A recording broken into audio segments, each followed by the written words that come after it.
We've reached the last leg of our unforgettable trip around the world. We've explored London to our heart's content, been treated like royalty aboard the Queen Mary 2, and now it's time for the cherry on top, the icing on the cake, a place so legendary you just have to say twice. We're in New York, New York. New York can be intimidating to any South African who has never experienced this captivating city before, especially after having spent 7 days without any land in sight. After disembarking the ship, you'll need to take a taxi to your accommodation. Brooklyn is a viable option for cheap yet comfortable A and B options, and you'll almost always be within a 10-minute walk from the nearest subway station in this area. Once you've unpacked, you'll need to purchase a Metro card at your nearest station. A 7-day unlimited rides Metro card is your best bet if you're staying in the city for 3 days or more. This will cost you just over $30, which you'll be able to use to access every subway line. To find your way around the city, there are several apps to help guide you. Just make sure that you're connected to the internet. Once you're confident enough with being able to navigate your way through the network of subways, you're ready to start exploring. New York is incredibly easy to find your way around, as its streets are in grid format. The avenues run from north to south, while the perpendicular streets run east to west. You can also divide Manhattan into separate parts: downtown, midtown, and uptown, all of which are vastly different in nature. The Statue of Liberty has been a symbol of independence for over a century, and often one of the first places a New York tourist wishes to visit. You'll have to book a few months in advance if you're wanting to climb to the top. Otherwise, you'll be able to visit the Liberty Island and climb the stairs to the base of the monument. However, if you're content with seeing the lady from a boat, don't waste your time with booking an expensive tour. The Staten Island ferry passes the Statue of Liberty every 30 minutes, which can be boarded at the ferry terminal in downtown Manhattan. This is a great way to experience Liberty Island up close, capture some incredible shots of Manhattan, and explore what Staten Island has to offer, all for free. When you disembark the ferry back in downtown Manhattan, there's a couple of places you'll want to see before heading to Midtown. Possibly one of the most visited spots in Manhattan is the 9/11 Memorial and World Trade Center. Here, you will sense a vastly different atmosphere to the rest of the city as you approach the deep reflecting pools that outline the foundations of where the Twin Towers once stood. It is important to be respectful whilst visiting this area, as there are always people paying respect to the names that are carved into the sides of the pools. While you're here, you'll find it hard not to notice the World Trade Center station, which is possibly one of the most impressive modern pieces of architecture in the city. Its ribbed structure houses several subway connections, a large retail mall, restaurants, and cafes. However, if you're wanting to buy designer clothing while in New York, it might be a better idea to head across the street to Century 21. Here you'll find most name brand clothing for heavily discounted prices. It's certainly worth checking out. So, you're starting to head towards Midtown. Why not stop over in Soho for a quick bite to eat? There are plenty of affordable, quirky places in this bustling, vibrant part of the city. Soho Park Restaurant serves gourmet burgers and hot dogs at a price you can afford, and you can sit by the window enjoying your meal while watching busy New Yorkers go by. Of course, you could just end up getting McDonald's from one of the hundreds of locations in New York, but you'll find yourself paying surprisingly similar prices. As the sun goes down, the city lights up.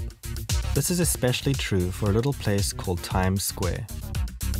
Known for its brightly lit billboards, costume characters, and electric atmosphere, it is an experience within itself just to be able to walk through the square while taking in the sights and sounds.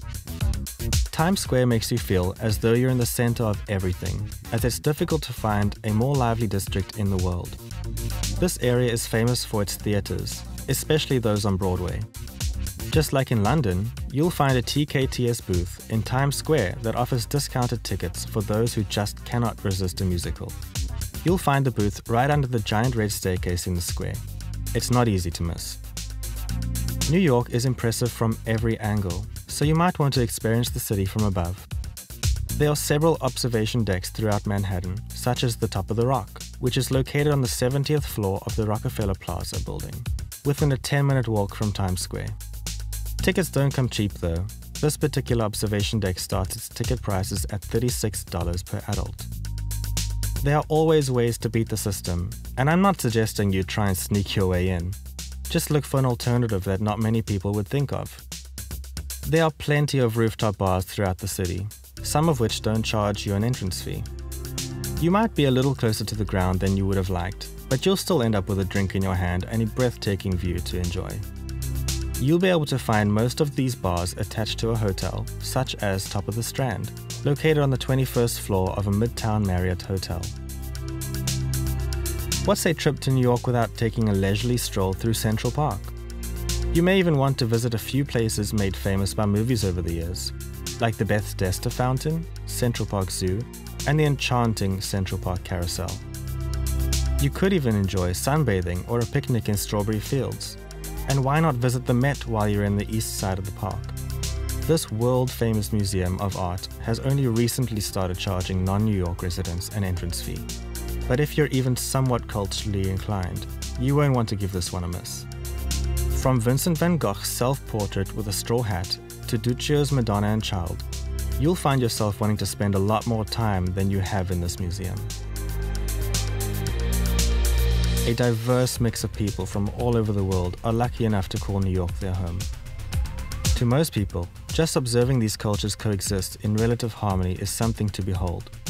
New Yorkers are distinct in the way they interact with others, the way they go about life, and just how patient they are with all the tourists. A great place to sit and observe New York passing you by is in Bryant Park, which is also home to the New York Public Library.